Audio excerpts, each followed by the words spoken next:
My name is Aline, and I was a virgin until I got married. And this is why.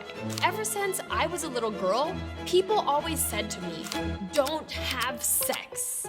I heard people say, "Here is a piece of gum." Then they would chew it and spit it out. "Do you want this piece of gum now that it's chewed?"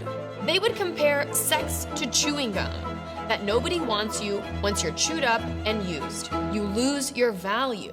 It seemed like whether I did this one thing or not would define me completely.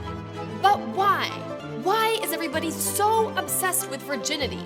And why isn't it a big problem for men as well? In many societies, the more people you have sex with, the less valued you are. That is, if you're a woman.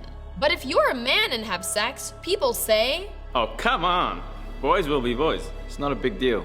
In fact, in many cultures around the world, if you're not a virgin, you can't get married. And sometimes your life might even be in danger. Here's why. A long time ago, there were no condoms, no birth control pills. So if you had sex, you were very likely to get pregnant. And men wanted to make sure that the baby was really their baby, to carry on their bloodline. So they would marry a virgin. Women were seen as property, like an animal or like land. And that's how virginity became a way of controlling women that is still used to this day. In some parts of the world, parents check the bed sheets after the wedding night to make sure there is blood. Doctors would do virginity tests before marriage, all to make sure that the bride was actually a virgin, because otherwise the families would call off the wedding.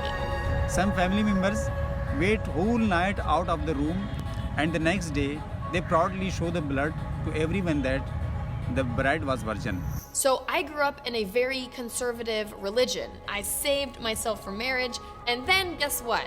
When I got married, I had so much shame around sexuality that I couldn't even have sex. Because of these thoughts putting so much shame and this pressure around sexuality and being a woman.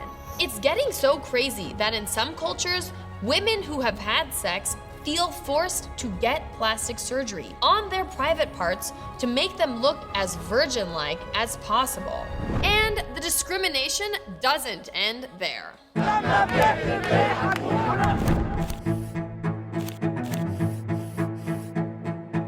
For women who are not virgins in Morocco, it can be very hard to get married. In the island of Kiribati, you could be disowned. And until last year in Indonesia, you could not join the army. Over 5,000 women a year are killed in honor killings for not being a virgin and for bringing shame to their families, when the only people who should be ashamed are the ones killing women. But this video is not about virgins. It's about double standards and how we are always trying to control women. We tell girls to save themselves for marriage, but we encourage guys to do the exact opposite. I want to say here and now that a woman's virginity is not important. It does not matter, and it does not define her. Women are so much more than their sexuality. They are their talents, their careers, their families, their personalities. So I really feel like what we need to do in this world is change how we're talking about sex. I totally think it's okay to not have sex if you don't want to, but what I think is not okay is when other people are forcing these decisions on you, are forcing the shame on you, when it's happening only to women and not to men. That's where the problems really lie.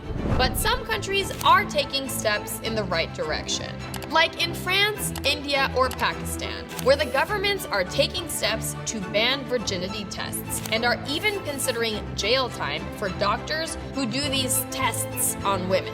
It will take a lot more than a few laws to change how society views women, but we have to start somewhere. My hope is that someday soon, a woman is defined not by her virginity, but by who she is. And that starts with me, and that starts with you.